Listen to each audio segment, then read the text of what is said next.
So one of the things I find so striking about you, having watched you on and off over the years, and this must be a burden for you personally, but your ability to see people at a deeper level or to see things in them that are not obvious to the rest of us. And I want to give a specific example. So there's a guy called Brian Stelter who had the media show on CNN.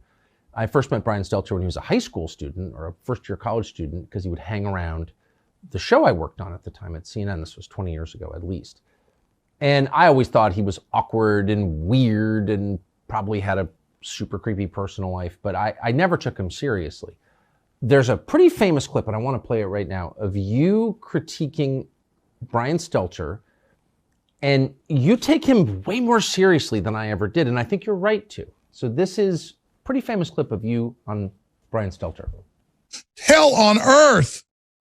He wants to run your life. He wants to control every aspect of your life because he knows he is a cowardly, degenerate sack of anti-human trash.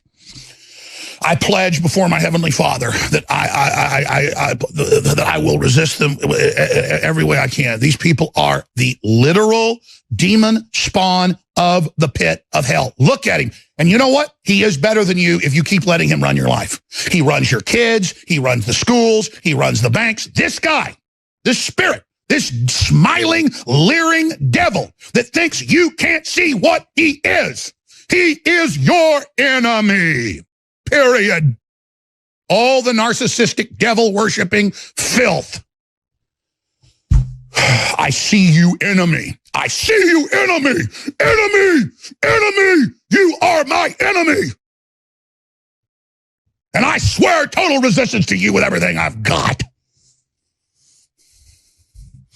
Disingenuous, fake, false, broke back, twisted, a defiler, a betrayer, a backstabber, a devil. You don't think I don't see you, Stelter? I see you. You understand me? I know what you think of me and my family. I see you right back. You understand that? You understand that, Stelter? I've only watched that several hundred times. And I laugh every time, but I also, there's something to, if Brian Stelter had absolute power, would you and your family survive? Of course not. You wouldn't. You'd be, of course not, and neither would mine.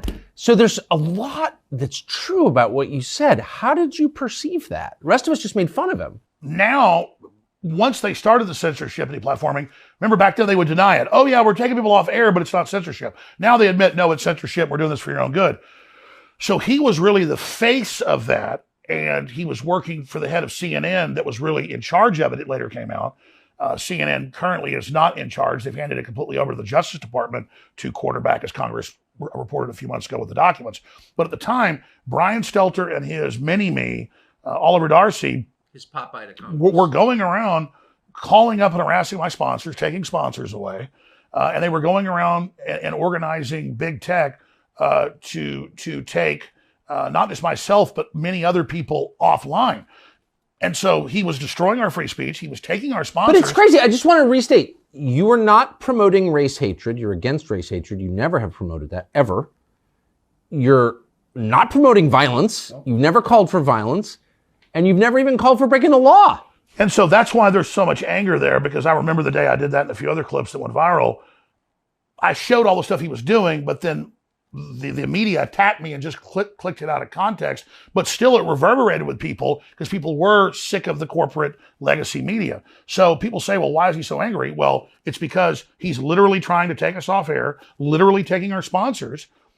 I mean, the equivalent of the Vikings 1,000 years ago in England pulling up and burning a village down.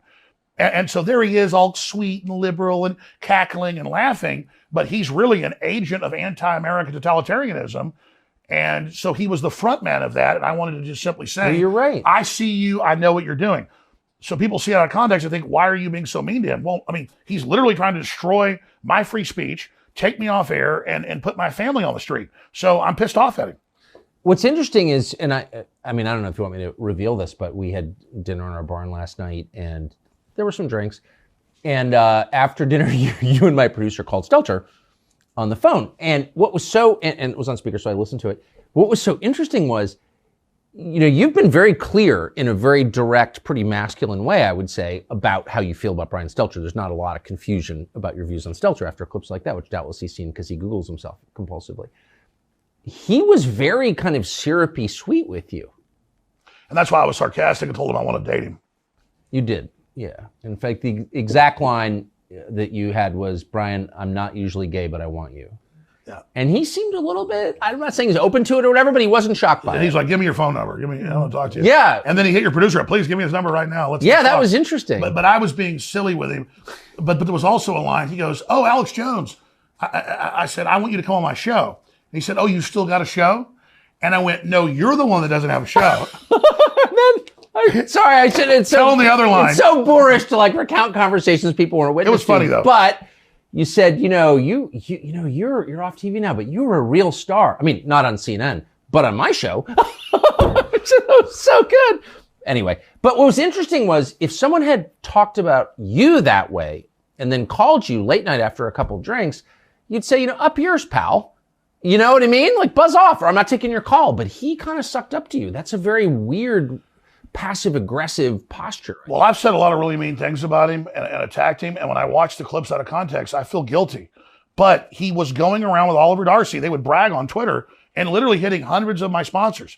And I say hundreds, I'd have like 20. They'd take them all. I get 20 more, take them all. This went on for years. So you go get a sponsor, you get them, they're doing great. He takes it away from you. And then he brags that him and Dart, I was taken off Twitter, not for the Sandy Hook stuff that came later that they focused on. Look it up. They had the former head of Twitter and the lawyer on Joe Rogan about 4 years ago. And Joe said, why did you ban Alex Jones? The lawyer goes, okay, let me open my clipboard. She goes, here's why. He was mean to Oliver Darcy. So I'm at the Capitol. They're having censorship hearings. Sundar Pichai's there. I just confronted him in the hall. Who runs Google. And you guys are welcome to use that if you want. And then that was at the Senate. So now they were going over to a House meeting, and there's Oliver Darcy in the line. He gets to get in. I don't even get into a hearing where they then attacked me. And they'd attacked me at the last hearing, but I don't get to face my accuser.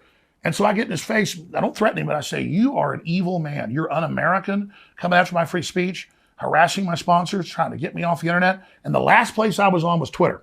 They'd held out. And so Jack Dorsey had held out. And so Jack Dorsey admitted, well, the last straw was I bullied Oliver Darcy. And so that's why I was deplatformed. Elon Musk thinks it was the Sandy Hook thing. And notice. Do you know that in most cultures, bullying Oliver Darcy would be like a rite of passage? Like you couldn't, like that would be a positive good, right? Well, but here's the thing. He's literally on Twitter taking my sponsors, calling for me to be silenced. So he's been attacking me, attacking my speech and my living.